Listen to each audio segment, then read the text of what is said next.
Bonjour et bienvenue pour cette deuxième séance sur le livre des nombres. J'espère que vous n'avez pas trop envie de sieste parce que nous allons parler de beaucoup de chiffres, des nombres dans un premier temps avant de passer à l'ordalie concernant une femme supposée d'être adultère. Je voudrais juste, par rapport à l'introduction, reprendre une hypothèse qu'on va déjà voir tout de suite vérifiable avec l'histoire de la femme adultère, cette idée dont je vous ai parlé la semaine dernière, selon laquelle le livre des nombres, en fait, c'est le dernier livre du Pentateuque qui a vu le jour. C'est-à-dire, en fait, les ensembles Genèse, Exode, Lévitique étaient déjà clos.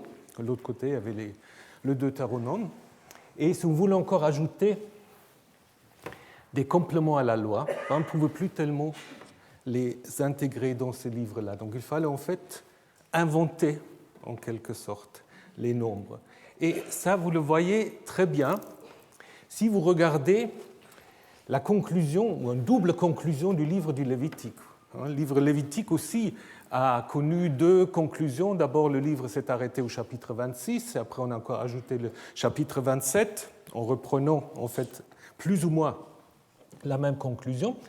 Tels sont les commandements, je me contente du chapitre 27, tels sont les commandements que Yahvé a prescrits à Moïse pour les fils d'Israël sur le mont Sinaï. Donc vous voyez très bien, c'est une conclusion. Alors qu'est-ce que vous avez maintenant au début du livre des nombres?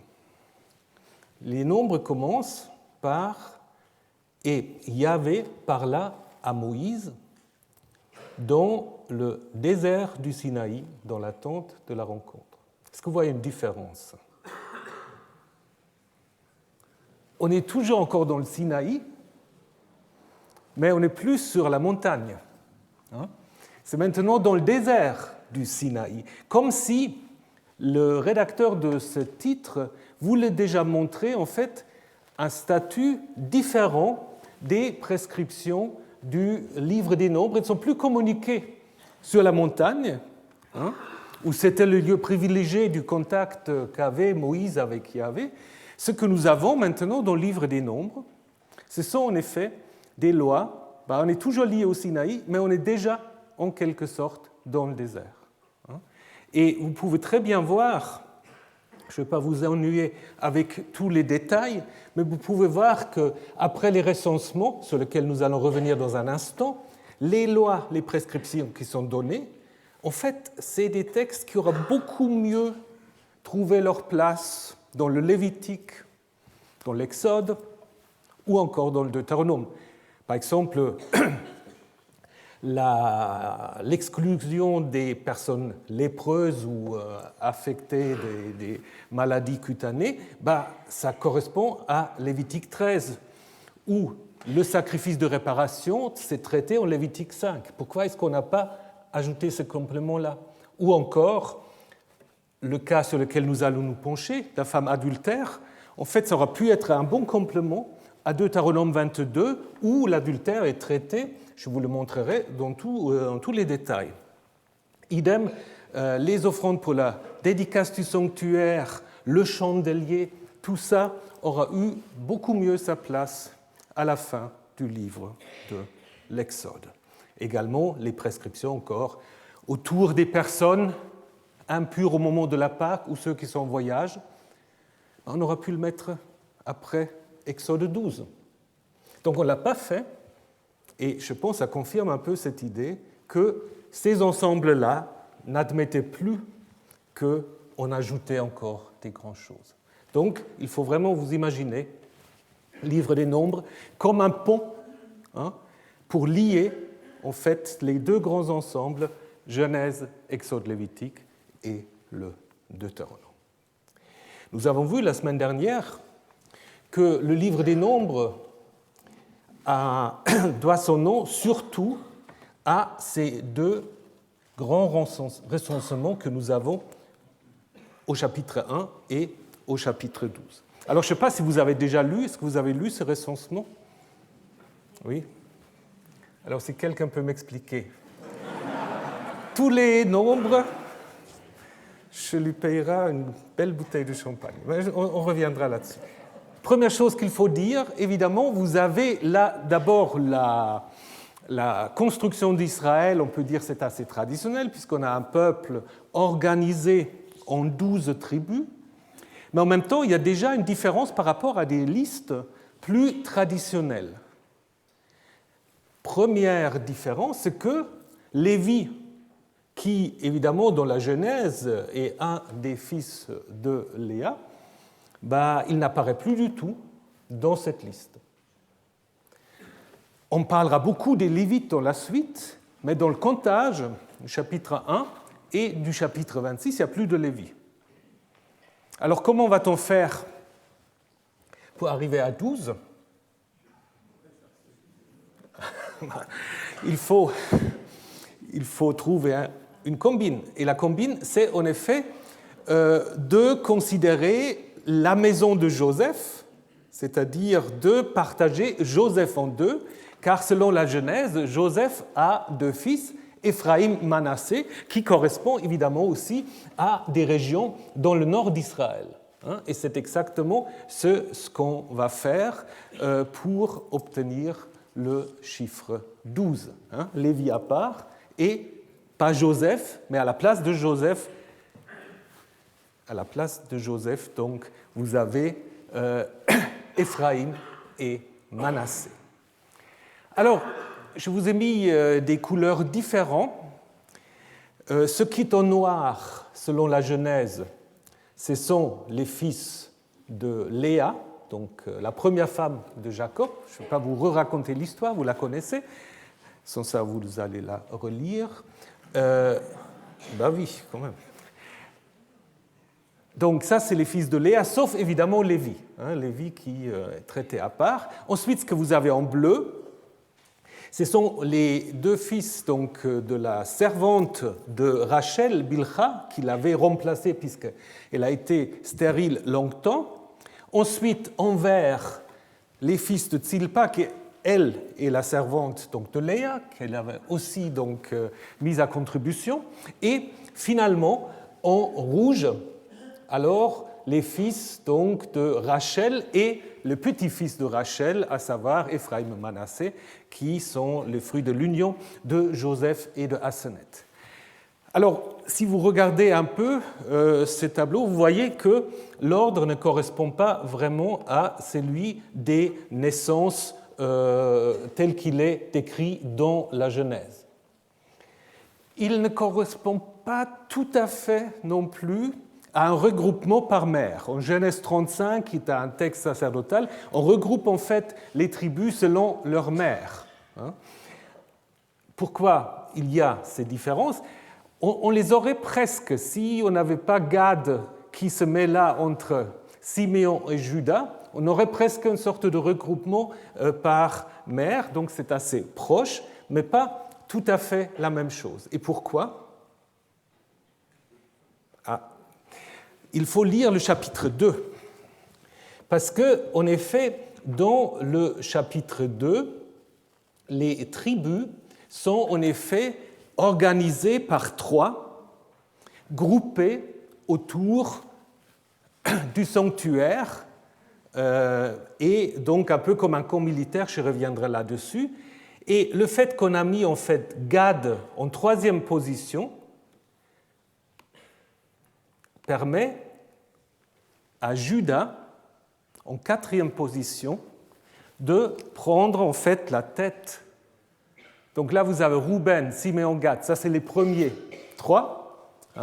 Et ensuite, on a Juda, Issachar et Zabulon, qui sont le 2e groupe et qui est donc organisé à l'est, et c'est eux qui vont partir le premier lorsque le camp se met en marche pour traverser le désert. Donc c'est une manière subtile, en fait, de faire monter Juda, qui évidemment n'est pas du tout le premier-né, mais c'est une manière de faire avancer Juda, d'une certaine manière, à la première place en ce qui concerne donc l'ordre de marche. Bon, maintenant ça devient compliqué. Alors, le chiffre de 603 550. Ça, c'est le total qui est donné pour ceux qui sont recensés en nombre 1. Alors, ce n'est pas tout le peuple. Donc, qui est recensé au nombre 1, c'est déjà la même chose en Exode 38, où vous avez déjà le même chiffre. En fait, on a recensé les hommes adultes à partir de l'âge de 20 ans. En Exode 38, c'était en fait pour pouvoir les taxer, pour qu'ils chacun donne une sorte de taxe ou contribution pour le sanctuaire. Et là, déjà, on a déjà ce recensement avec exactement le même chiffre, ce qui a fait penser déjà aux commentateurs juifs, Rachi et Nachmanide, qu'il devait s'agir en fait du même recensement, parce que c'est quand même curieux de faire deux recensements et de tomber exactement sur le même montant. Donc probablement, en effet, l'auteur de nombre 1 a repris ce chiffre de Exode 38. Donc il connaissait ce chiffre et il l'a repris. Ensuite, il devait évidemment, ce que celui de 38 ne fait pas, trouver pour chaque tribu encore un autre nombre pour que ça devienne un nombre total de 603 550. Alors, évidemment, première chose qu'on peut dire, 603 550 fait penser à quoi? Ça fait penser à une tradition qu'on trouve notamment dans le livre de l'Exode, où on dit au moment où les Hébreux quittent l'Égypte, les fils d'Israël partirent de Ramsès pour Sukkot, environ 600 000 d'hommes aptes à la guerre. Ou encore une fois, donc en nombre 11, il compte 600 000 fantassins, ce peuple au milieu duquel je me trouve. Donc ça, c'est le chiffre rond qui a certainement inspiré le chiffre plus précis de 603 550. Alors, première observation qu'on peut faire, c'est quoi? Que ça fait beaucoup de monde. Parce que c'est que, comme je vous ai dit, c'est que des hommes adultes, donc pères de famille. Alors, à l'époque, un père de famille, il a au moins 5-6 personnes sous sa responsabilité, donc ça nous fait un peuple de plusieurs millions qu'il faut imaginer campant dans le désert. Même assez difficile. Alors, vous savez, les exégètes, ils ne manquent pas d'idées. Donc, certains ont en effet proposé de voir les choses différemment, et pas de prendre ça comme un nombre, mais de prendre le mot élève, qui veut dire normalement 1000. Ils ont dit, mais là, élève, ça ne veut pas dire 1000, c'est plutôt une sorte de tente, troupe, contingent. Donc, je vous donne un exemple. Donc, le premier nombre qui donnait pour Ruben, 46 500, il ne faudrait pas le comprendre comme ça, mais il faudrait le comprendre comme 46 élèves, c'est-à-dire 46 contingents totalisant 500. Donc ça veut dire un de ces élèves serait toujours entre 9 et 11 personnes, et donc du coup, évidemment, on arrive à des chiffres beaucoup plus bas. Donc du coup, si on calcule comme ça, on aurait pour le premier recensement 5500 personnes, donc avec 590 contingents. Et pour le deuxième, 586, 16 contingents, faisant 5730 personnes. Est-ce que c'est mieux? Si on a une lecture historicisante, si on pense que ça a été vraiment noté par quelqu'un qui était là et qui avait assisté au recensement, évidemment, c'est plus satisfaisant, encore que ça fait aussi du monde, mais il y a un problème quand même de grammaire, parce que le élève est clairement ici utilisé comme 1000, parce qu'après le élève, on a toujours un vœu qui rajoute en fait la deuxième partie du nombre. Donc il faut vraiment faire violence au texte et décréter que ça ne peut pas être ça pour changer le texte. Donc je pense qu'il faut laisser le texte tel qu'il est. Pas trop de choix. D'ailleurs, c'est un texte qui est assez stable d'une certaine manière, parce que même dans la Septante, c'est les mêmes nombres. Alors, si on veut donner une valeur autre qu'une valeur statistique à ces nombres, qu'est-ce qu'on peut imaginer? On peut imaginer, ce que vous connaissez peut-être, la gematria. Qu'est-ce que c'est la gematria? La gematria, c'est quelque chose qui va être très populaire, surtout dans la Kabbale, mais pas seulement. C'est l'idée que chaque lettre de l'alphabet hébraïque a aussi une valeur numérique. Donc, je vous ai mis ici le tableau. Après, ça continue avec les finales qui ont encore d'autres valeurs, mais bon, juste pour que vous voyez la logique. Et donc, on pourrait voir derrière des nombres, si on les transpose en lettres, peut-être des mots secrets. Ah oui. Dans la Bible, il n'y a pas tellement de cas très clairs. Il y a un cas quand même qui marche assez bien. Vous savez que en Genèse 15, Abraham a un serviteur qui s'appelle Eliezer. Et au chapitre précédent, au chapitre 14, Abraham se trouve en guerre avec les rois de Babylone et puis beaucoup de gens aussi assez obscurs. Et là, on va dire, il va partir en guerre avec 318 serviteurs. Pourquoi 318? Alors là, ça marche assez vite parce que le valeur numérique de Eliezer, si vous prenez chaque lettre qui constitue le nom, vous le transposez en chiffres, alors vous arrivez en effet à 318. Et après, c'est vrai que dans le judaïsme, on s'est amusé en fait à spéculer autour de ces valeurs. Alors, est-ce que ça marche pour nombre 1 ou 26? Au nombre 1,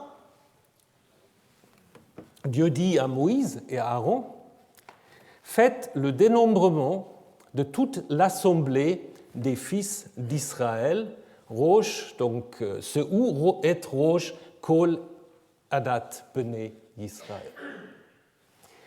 Alors, si on prend Rosh, Kol, donc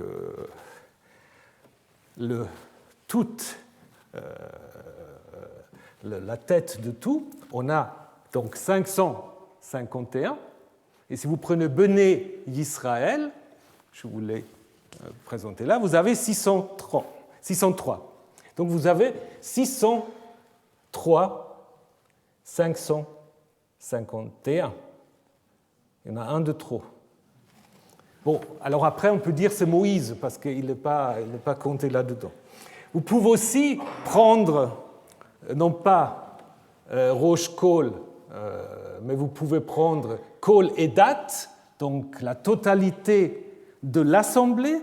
Alors à ce moment-là, vous trouvez en effet le chiffre exact de 603 et 550. Donc c'est 603 et pas 603.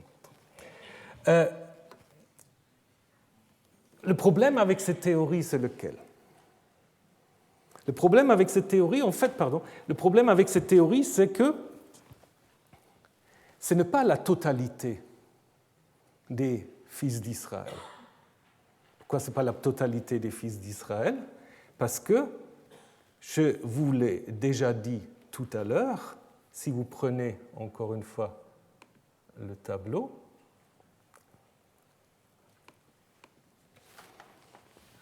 dans cette totalité, il manque Lévi. Donc ce n'est pas la totalité des fils d'Israël. Donc du coup, ce 603, 550 ne peut pas, à mon avis, être ça. Puisque après, dans les chapitres qui viennent, on va en effet avoir un recensement très complexe et très compliqué des Lévites. Je ne vais pas aller dans tout le détail. Les Lévites, en fait, sont censés se substituer, selon la théorie des nombres, au premier-né d'Israël, parce qu'il y a une loi qui dit chaque premier-né doit être consacré à Yahvé. Et on va en fait considérer que pour accomplir cette loi, c'est la tribu des Lévites en fait qui est consacrée dans son ensemble au service de Yahvé, et donc il rachète d'une certaine manière les Israélites. Alors donc on arrive à un total de 22 030, alors que nombre 3 indique plutôt 22 000, et ce qui dépasse en fait d'une certaine manière des 273 par rapport en fait au rachat que les Lévites doivent faire. Donc pour ça, il faut d'abord ensuite compenser. Après, on a un autre compte des Lévites entre 30 et 50 ans, c'est-à-dire c'est ceux qui sont en service. Et finalement, en nombre 26, on donne encore une fois un autre chiffre pour les Lévites qui augmente aussi légèrement à 23 000. Donc ça veut dire que cette gematria qui interprète les 603 550, dans le sens que c'est toute l'assemblée des fils d'Israël, ça marche au niveau du chiffre, mais ce n'est peut-être pas tellement l'idée, puisque les Lévites, ils sont comptés en plus, donc il faudrait certainement les rajouter d'une manière ou d'une autre. Donc ce n'est pas toute l'assemblée. Alors, qu'est-ce que ça peut être? D'abord, faisons un petit détour et rappelons que, en fait, le décompte que vous avez en nombre 1 et en nombre 26, c'est un décompte, en fait, qui considère des hommes capables à prendre les armes. Si nous partons de l'hypothèse que c'est un texte récent, et si nous prenons en considération ce que nous savons des recensements de l'armée perse, alors là, ça devient intéressant, puisque nous avons plusieurs auteurs antiques, Hérodote, Strabon et d'autres, qui nous renseignent sur l'armée perse, en disant par exemple que le service militaire commençait chez les Perses à 20 ans. Et comme par hasard, au nombre 1, c'est les Israélites à partir de l'âge de 20 ans. Ensuite, on apprend aussi, chez Clitarque d'Alexandrie, que l'armée perse aurait été organisée en 12 unités, comme les 12 tribus. Et si vous prenez ce texte de Hérodote, c'est un texte qui est quand même très intéressant.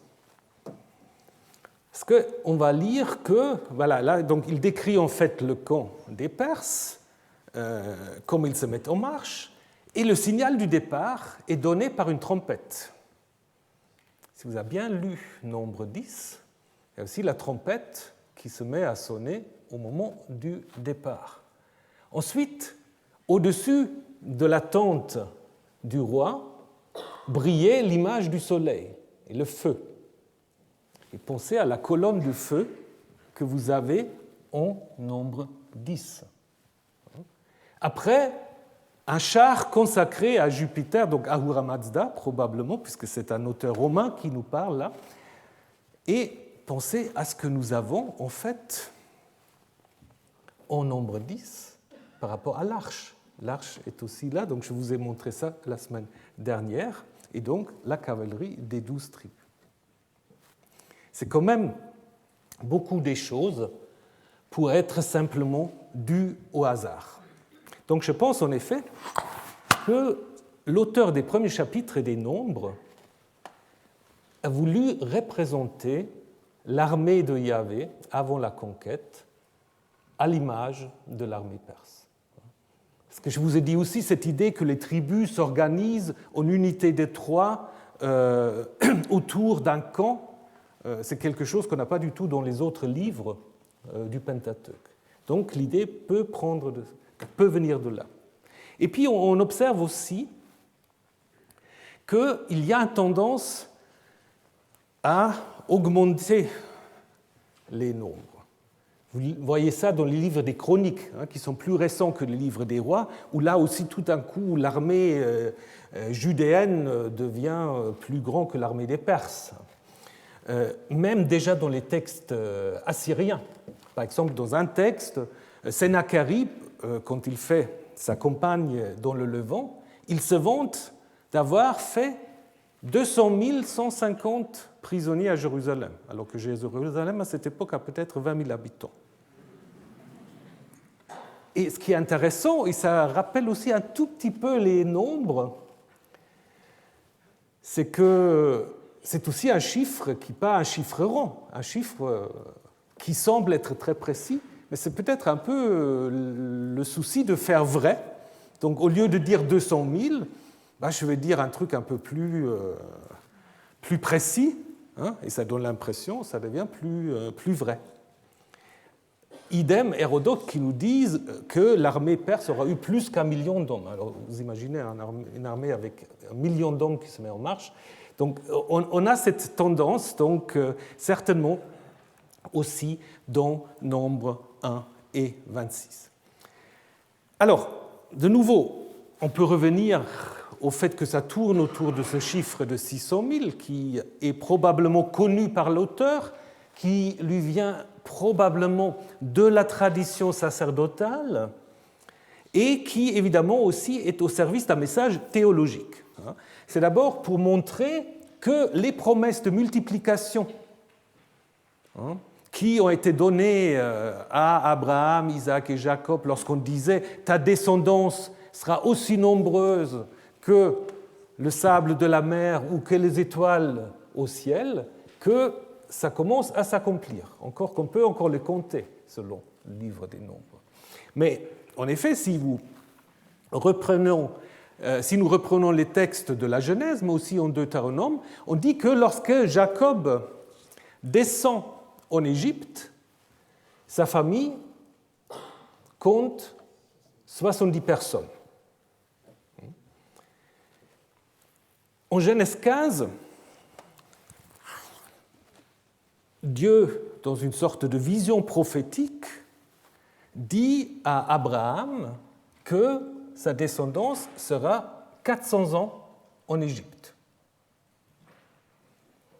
Alors 400 ans, ce n'est pas tout à fait la théorie qu'on a dans le livre de l'Exode, parce qu'on a l'impression que ça se passe très vite, qu'il n'y a juste 2 pharaons qui se succèdent. Mais là, 400 ans. Alors 400 ans, c'est quoi? Pour dire de nouveau, si on prend les nombres, ça pourrait être 10 générations, si on prend comme moyenne d'une génération 40 ans. 40 ans dans le désert, la mort d'une génération. Alors du coup, si vous pensez encore à Nombre 23, où le prophète moabite Balaam prononce cette question, qui peut compter la poussière de Jacob et les dizaines de milliers d'Israël? Alors si vous multipliez 70 par 10 000, vous arrivez à 700 000. Donc, et puis si vous le comptez divisé par 12, pour avoir la place encore pour Lévi, vous arrivez à quelque chose de 640 000. Alors est-ce que c'est des calculs comme ça? Possible. Comme je suis très nul en mathématiques, je suis allé voir sur Internet qu'est-ce qu'on peut dire sur le chiffre 603 550. Et il y a quand même une chose qu'on peut dire, c'est que c'est un nombre qui est divisable par 12 autres nombres. Et comme il y a 12 tribus, on peut quand même se poser la question si c'est un simple hasard, ou si on n'avait pas là quelqu'un qui a fait des études de mathématiques à Babylone. C'est possible. C'est tout à fait possible. Je vais vous donner encore quelques d'autres indications. Je pense que ce n'est pas par hasard que 603 550 peut être divisé par 12 autres nombres, comme les 12 tribus. Alors, on peut aussi évidemment s'intéresser à ce qui se passe entre le premier et le deuxième recensement, parce que là aussi, il y a des choses très intéressantes qui se passent. Il y a des tribus qui deviennent plus importantes, il y a des tribus qui perdent beaucoup. Alors d'abord, quand on regarde les chiffres, on voit quand même que Juda, dans les deux cas, est la tribu la plus importante. Donc ça, c'est clair. Maintenant, si vous prenez Éphraïm et Manassé ensemble, vous arrivez à peu près au même chiffre. Et alors, si Éphraïm et Manassé sont, si de nouveau on est dans l'époque perse, si Éphraïm et Manassé symbolisent la province de Samarie, où il va y avoir un sanctuaire yahviste, et si le Pentateuque est justement ce compromis entre la Samarie et Jérusalem, on pourrait se dire qu'on a une certaine volonté de mettre Juda, Éphraïm et Manassé sur le même niveau. Alors, on peut aussi penser en effet à Caleb et à Josué, qui sont en effet les deux des espions qui, contrairement à leurs collègues, sont tout à fait d'accord de se mettre en place pour la conquête. Et donc, du coup, Juda a beaucoup de monde. Alors, pour Éphraïm, c'est un peu difficile parce qu'Éphraïm semble perdre, mais dans la deuxième partie, il y a une confusion apparemment entre Éphraïm et Manassé, parce que Manassé est mis avant Éphraïm. Donc, probablement, il faudrait plutôt penser à 50 700 pour Josué.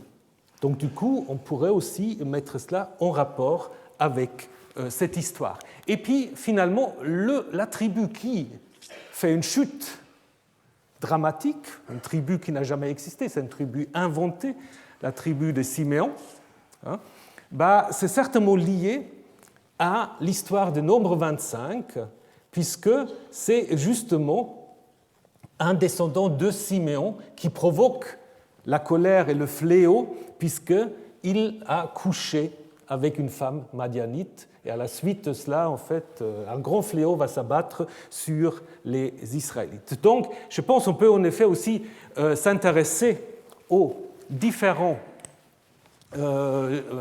changements qui interviennent dans l'importance ou la chute de certaines tribus, qui certainement a aussi ses raisons. Mais jusqu'à maintenant, pouvoir expliquer chaque nombre, c'est très difficile. Je pense le 603, 550, ça peut venir des spéculations mathématiques, et après il fallait y faire figurer les 12. Alors on peut peut-être aller encore un tout petit peu plus loin, si vous avez encore le courage de me suivre. On peut penser à l'astronomie. Parce que les Babyloniens étaient forts en mathématiques, ils étaient aussi forts en astronomie. Et donc si on part de l'idée que l'auteur de Nombre 1, c'est quelqu'un qui a fait ses études à Babylone, ou qui a eu peut-être un père qui a fait ses études à Babylone lors de l'exil, on peut penser en effet qu'il y a quelques influences. Donc on a déjà vu 600, alors ça, ce n'est pas un problème, 600 000, c'est 12 fois 50 000. Mais ce qui est intéressant, en effet, aussi, c'est, comme l'a observé Michel Barnois, c'est la plupart des chiffres reflètent en fait un système sexagésimal, et pas en 10.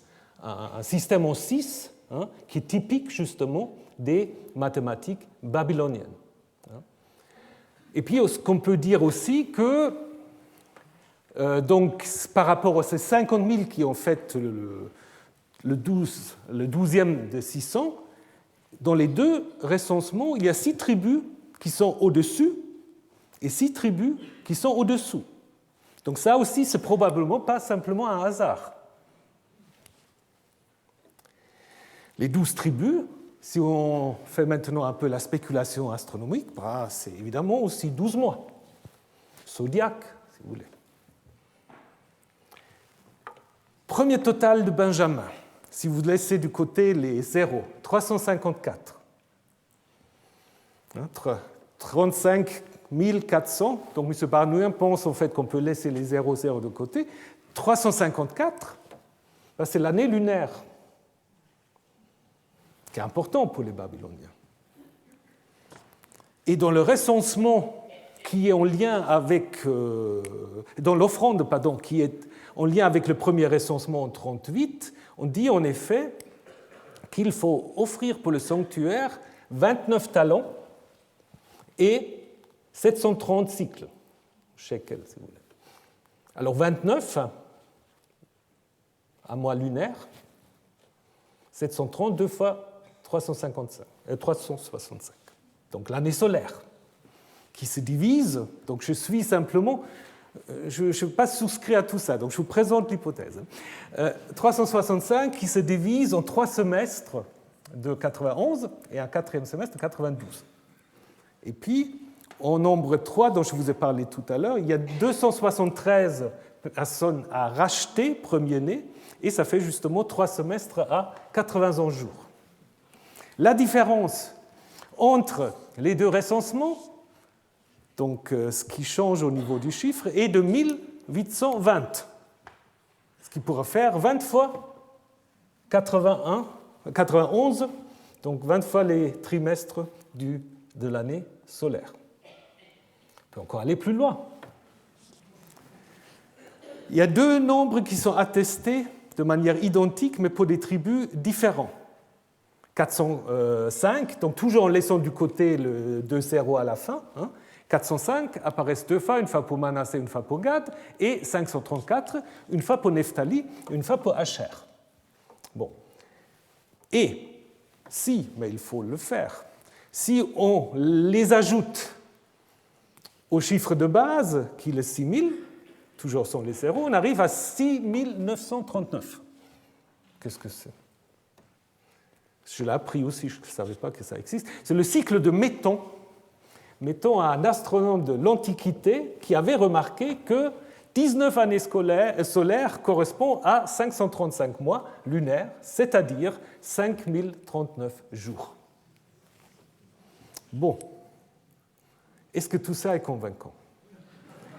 Je ne le sais pas. Je ne le sais pas parce qu'il y a beaucoup de... Il trouve encore aussi des années de Vénus et tout ça, mais le problème, c'est que c'est très sélectif. C'est très sélectif. Et donc, il va aussi chercher, justement, dans Exode 38, et puis il n'a pas, jusqu'à maintenant, j'ai suivi toutes ses publications, c'est un homme qui est passionné par son idée, mais il n'a pas donné l'explication pour chaque chiffre.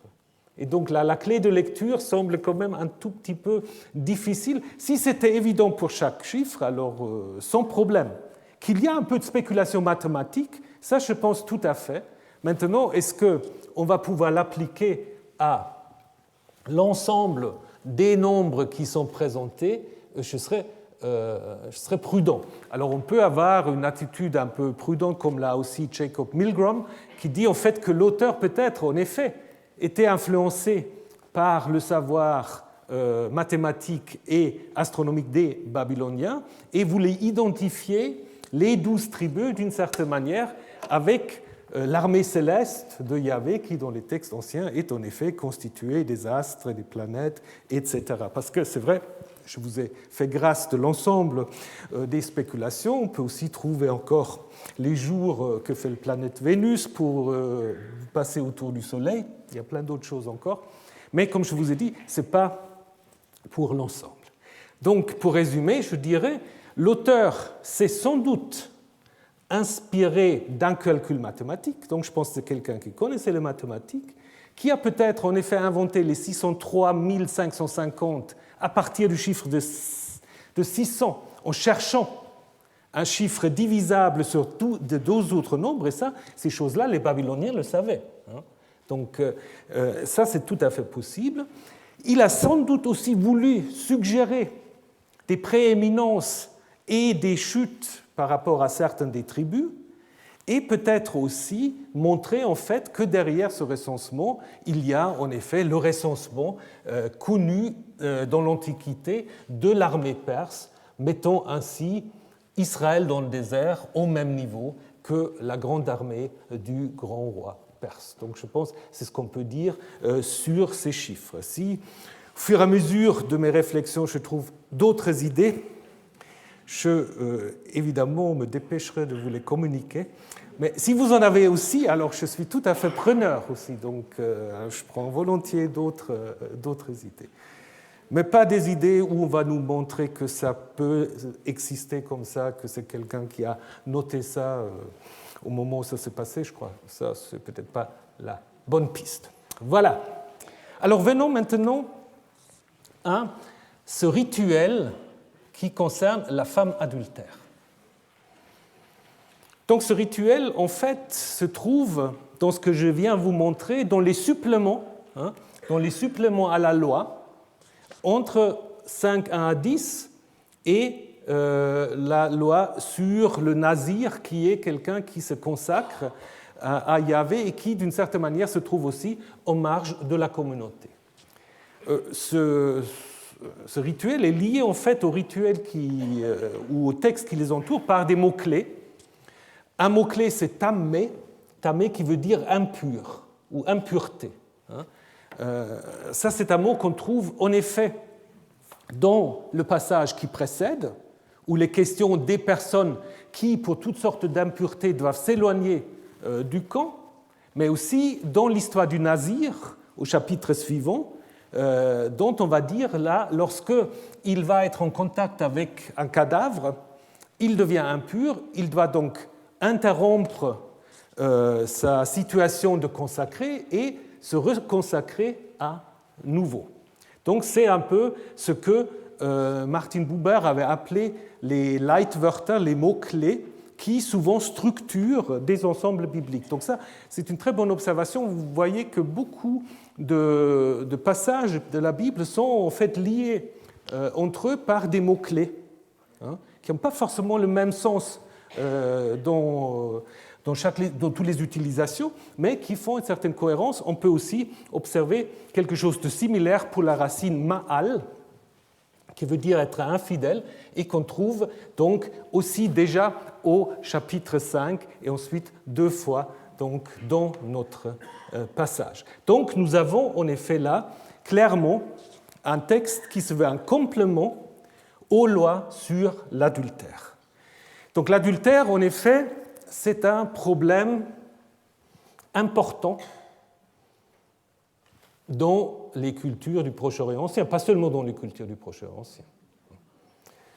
C'est un peu général, aujourd'hui c'est un peu différent, mais... Et puis ce qui est surtout différent, c'est ce qu'on entend quand on parle d'adultère. Donc parce qu'évidemment, il n'y a pas des milieux, qu'est-ce qu'il faut dire? Des gens qui pensent en effet qu'ils peuvent régler des questions d'éthique sexuelle en citant des textes bibliques. Alors bon, on peut citer le décalogue, tu ne commettras pas d'adultère. Mais qu'est-ce que ça veut dire en fait à l'époque? Alors le fait que ça se trouve dans le décalogue montre en effet que cet interdit est un interdit tout à fait fondamental, puisque le décalogue est une sorte de résumé de ce qui fait en fait l'essence même de toute la législation au Sinaï. Ça c'est clair. Mais il ne s'agit pas en fait en premier lieu d'une question d'éthique sexuelle, c'est beaucoup plus une question juridique, une question d'identité, une question politique, tout ce que vous voulez. Donc, il faut vous rappeler que, évidemment, ces textes ont vu le jour où l'homme est en effet considéré comme étant le propriétaire de la femme. D'ailleurs, il y a le terme. Donc l'homme, quand il se marie à une femme, il devient son Baal. Baal, c'est le maître et le seigneur. Et la femme qui est épousée, elle devient une Baoulat. On ne peut même pas traduire, c'est le participe passif. Celle qui est possédée, non pas possédée, celle qui a un propriétaire. Vous comprenez l'idée, donc. Et donc, l'adultère, ce qu'on appelle nous l'adultère, c'est surtout une atteinte à la possession d'autrui. Donc, si un homme va voir une prostituée, couche avec elle, ce n'est pas un adultère. Vous connaissez l'histoire de Judas en Genèse 38. Ce n'est pas un problème. Le problème se pose lorsque, en fait, vous couchez avec une femme mariée. Et la sévérité des lois que je vais vous présenter tout de suite, la sévérité de ces lois, en fait, s'explique, pas plusieurs raisons, mais par deux raisons principales. Le premier, justement, c'est cette idée, en fait, on ne peut pas porter atteinte à la propriété d'autrui. Donc même, vous allez le voir tout de suite, vous allez coucher avec une femme qui n'est pas mariée, s'il n'est pas fiancé, si vous êtes d'accord de l'épouser, c'est bon aussi. Et on ne demande pas tellement l'avis à la femme, évidemment. Mais peut-être la deuxième raison, peut-être c'est ça la raison la plus, et puis qui est aussi en quelque sorte derrière le texte que nous allons voir, la deuxième raison, c'est une angoisse très masculine, surtout en absence de test de DNA. Comment un homme qui voit sa femme enceinte, comment il peut être sûr que l'enfant est de lui? Aujourd'hui, on peut faire des tests. À l'époque, c'était difficile. Donc, chaque grossesse de la femme était un moment d'angoisse. Bon, ça dépend après des caractères, sans doute, mais on peut imaginer, de ce que je vais vous présenter au nombre 5, que c'était quand même un moment difficile pour l'homme. Ça dépend aussi, évidemment, de toutes sortes d'autres relations. Mais, donc, d'où l'idée de sanctionner ce qu'on appelle, nous, adultère, de manière très forte, pour justement éviter de telles angoisses, qui n'étaient sans doute pas fondées. Et si vous regardez le livre du Deutéronome, vous avez, au chapitre 22, toute une série des lois qui, en partie, s'inspirent du Proche-Orient ancien, mais parfois sont encore plus radicales que les textes que nous avons dans les lois assyriennes ou dans le code de Hammurabi. Donc là, il y a un premier cas. C'est un homme qui s'est marié et qui est allé, donc, a couché avec elle, et qu'il ne l'aime pas. Ça veut dire quoi qu'il ne l'aime pas? Ce n'est pas de nouveau un sentiment, c'est une sorte de de rejet de la femme parce qu'il trouve qu'elle n'est pas vierge. Donc, elle n'a pas le signe de la virginité. Et donc, c'est ensuite à la famille, ça, c'est des coutumes que vous connaissez peut-être encore aujourd'hui dans certaines régions du monde. Il faut prouver après la nuit nuptiale que la fille a été vierge. Alors, s'ils peuvent le prouver, l'homme doit payer une compensation. Mais si on ne peut pas le prouver, donc si on peut avoir un soupçon que la fille n'a pas été vierge, elle est tuée sous le coup. Donc vous voyez, il n'y a pas d'égalité là de traitement. Et puis, contrairement à des lois assyriennes, c'est la famille de la femme qui doit prouver, en fait, qui doit fournir, sous soupçon du mari, les preuves du fait que le mari s'est trompé. Après, vous avez d'autres cas dans le verset 22, qui a un parallèle dans le livre du Lévitique. Quand un homme couche avec la femme de son prochain, ils seront mis à mort, l'homme adultère aussi bien que la femme adultère. Donc là, les deux, en fait, là, il y a traitement égal pour un adultère qui est découvert en flagrant délit. Il faut vous imaginer quelqu'un d'autre dans la tente, ou je ne sais pas. Voilà. Alors, avec la mise à mort des deux. Là, si vous prenez le code d'Hammurabi, c'est un peu plus... Bon, évidemment, ce n'est pas apprécié. On dit si l'épouse d'un homme a été prise alors qu'elle couchait avec un autre mâle, on les liera et on les jettera à l'eau. Bon, même chose.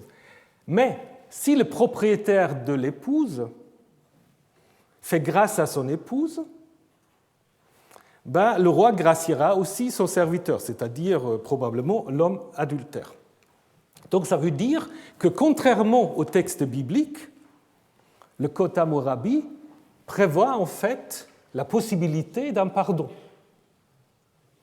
également dans les lois assyriennes. Et puis, un dernier cas où la femme est prise de force, où il s'agit de viol en fait. Et là, on va faire une distinction entre une jeune fille vierge fiancée, donc déjà promise à quelqu'un, et une jeune fille non fiancée. Si la jeune fille vierge est non fiancée, c'est très simple, comme je vous disais. Si l'homme qui a couché avec elle la prend comme épouse, il n'y a pas de problème. Il paye une petite compensation dot au père de la fille et puis il la prend comme épouse. Alors pour une fille vierge fiancée, c'est différent. Donc si ça se passe dans la ville, les deux sont mis à mort. Si c'est à la campagne, la fille est épargnée parce qu'on peut se dire qu'elle a crié et personne ne l'a entendu. Dans la ville, on va dire que ce n'est pas possible parce que dans la ville, même si vous criez, quelqu'un va... Évidemment, c'est un village, mais bon, ce qu'on a traduit par ville. Alors, par contre, les lois assyriennes, là aussi, sont plus soft d'une certaine manière parce qu'ils admettent aussi qu'on peut crier dans la ville et là aussi, la fille, de nouveau, est épargnée. Donc ça vous montre en effet que les textes bibliques sont devenus plus durs que les textes babyloniens, assyriens, qu'il y a un durcissement vraiment très fort, évidemment toujours au détriment de la femme. Et c'est dans ce contexte-là que Nombre 5 joue un rôle tout à fait intéressant et important. Parce que c'est un complément un peu subversif quand même. Alors je vais vous lire encore le texte et puis on va le reprendre. Je vais vous faire encore quelques commentaires, on a encore un petit moment. Donc on va regarder ensemble le texte. C'est un texte assez curieux, mais qui, d'une certaine manière, veut un tout petit peu, me semble-t-il, désamorcer certaines des prescriptions du Deutéronome. C'est aussi un peu dans ce sens-là que le judaïsme l'a compris. Alors, regardons ce texte. Yahvé parle à Moïse, parle aux fils d'Israël. Tu leur diras, si un homme dont la femme s'est détournée et lui a été infidèle, et un homme a couché avec elle, littéralement, une couche de semence, donc a couché avec elle jusqu'à l'éjaculation, donc qu'il y a possibilité de grossesse, et cela a été caché aux yeux de son homme, son mari, elle s'est dissimulée, elle s'est rendue impure, mais il n'y a pas de témoins, donc il n'y a pas de témoins contre elle, elle n'a pas été prise. Et alors un esprit de jalousie passe sur lui, donc sur le mari, et il devint jaloux de sa femme, alors que celle-ci s'est rendue impure. Ou bien, un esprit de jalousie passe sur lui, alors que celle-ci ne s'est pas rendue impure. Donc vous voyez, il y a eu deux possibilités. Alors dans les deux cas, ça c'est moi qui rajoute, l'homme amènera sa femme au prêtre et il apportera un don pour elle, à son sujet. Un 10e d'épha de farine d'orge, c'est 2 litres. Il n'y versera pas d'huile, n'y mettra pas d'encens. En effet, c'est une offrande de jalousie, une offrande de souvenir rappelant une faute.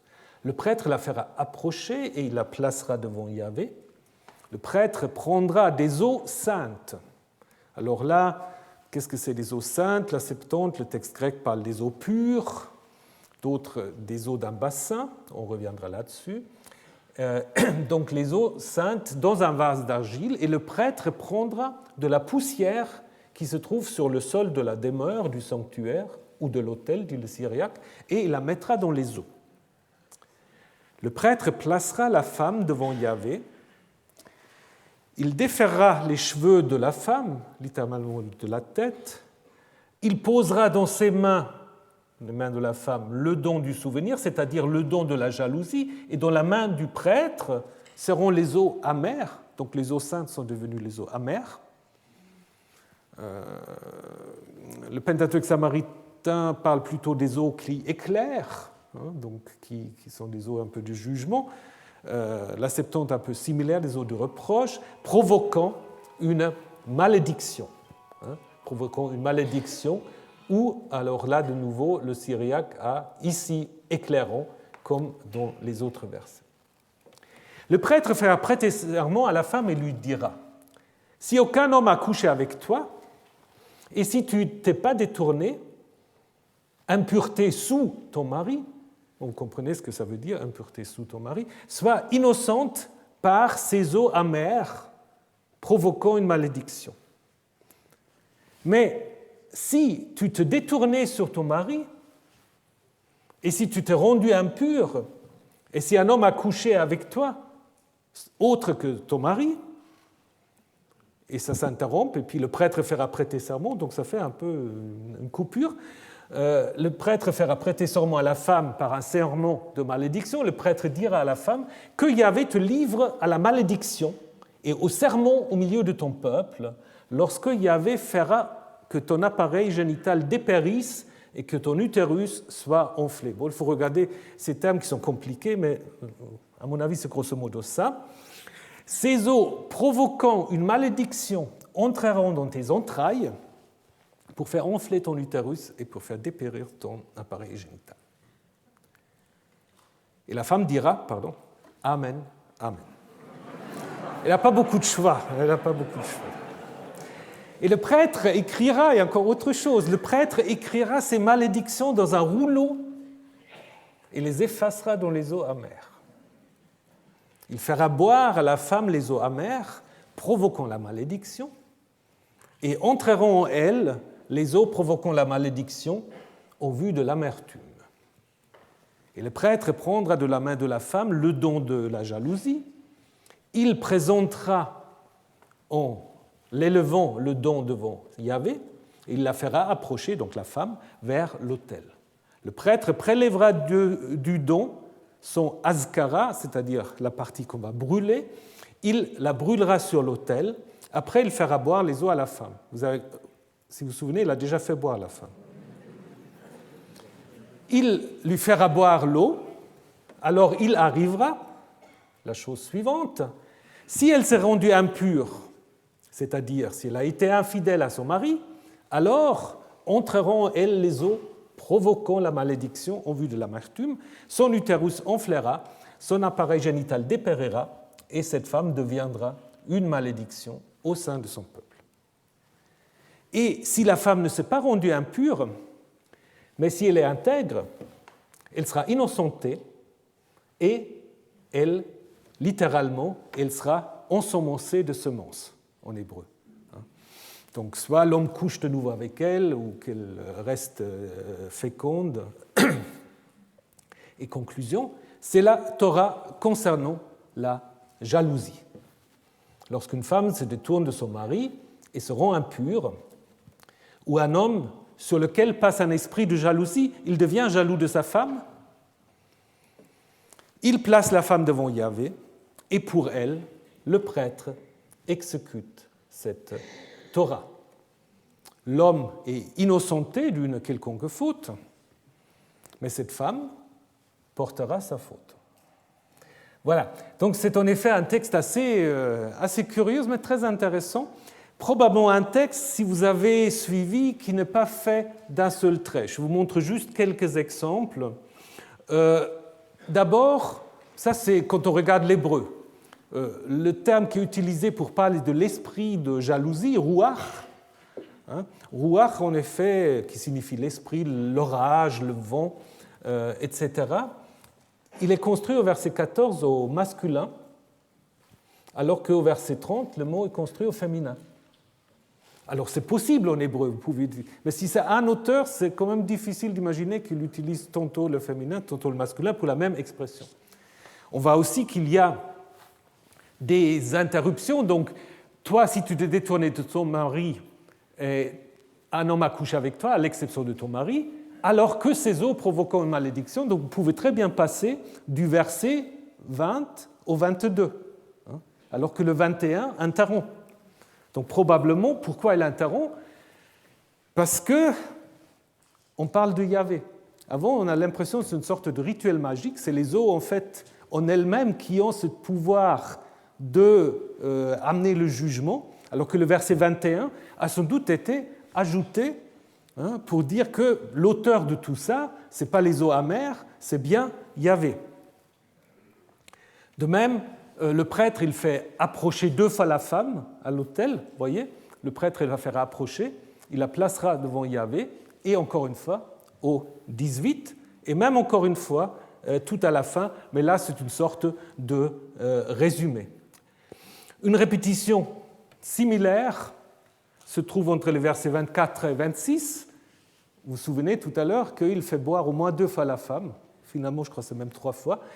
Donc, qu'est-ce que ça signifie? Est-ce que ça veut dire que c'est des sortes de reprises, de Wiederaufnahme, comme disent les Allemands, où le texte entre les répétitions indique que le prêtre en même temps fait autre chose et puis on revient en fait du côté de la femme, ou est-ce qu'il s'agit de la combinaison en fait de 2 rituels différents?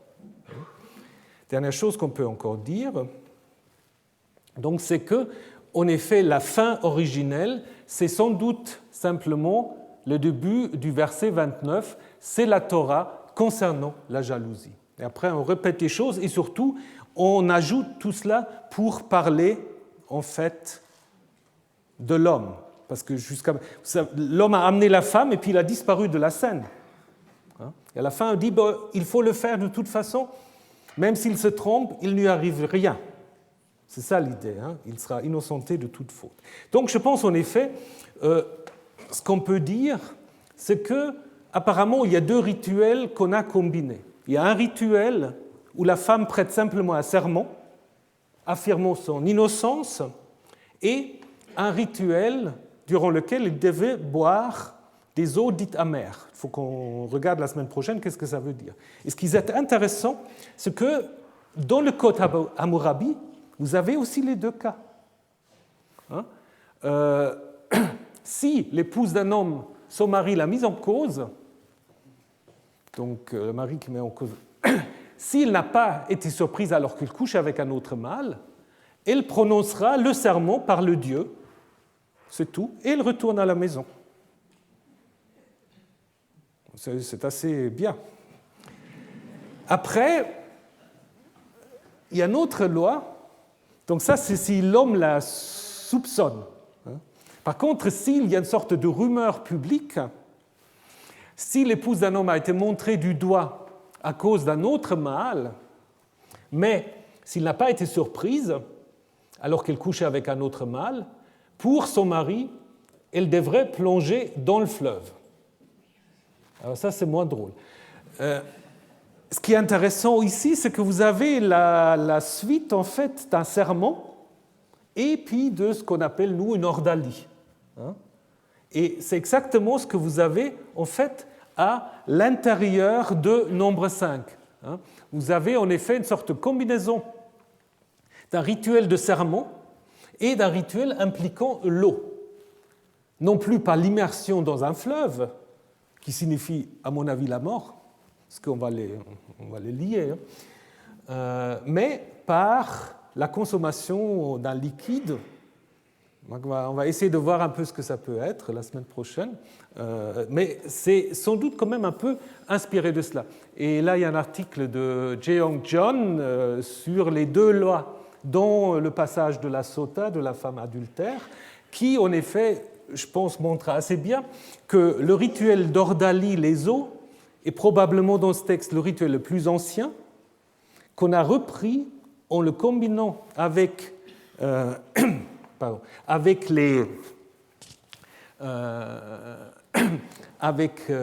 serment, pour en faire en fait quelque chose qui est presque plus littéraire que rituel. Parce que déjà les rabbins étaient très embêtés, je vais vous montrer ça la semaine prochaine, ils étaient très embêtés parce que c'est très compliqué à mettre en place tout ce rituel.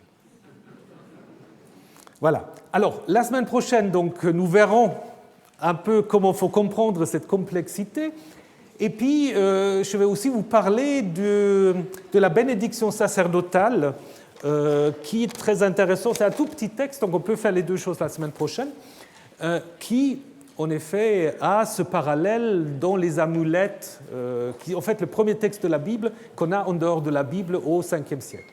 Et puis, je voudrais encore, avant que vous partez, vous inviter à une conférence d'un collègue qui nous vient du Japon, mais qui parlera français, et qui, donc, mercredi prochain, le 8 mars, à 14h30, va donner une conférence « Comment l'archéologie peut éclairer la Bible », avec des exemples assez intéressants.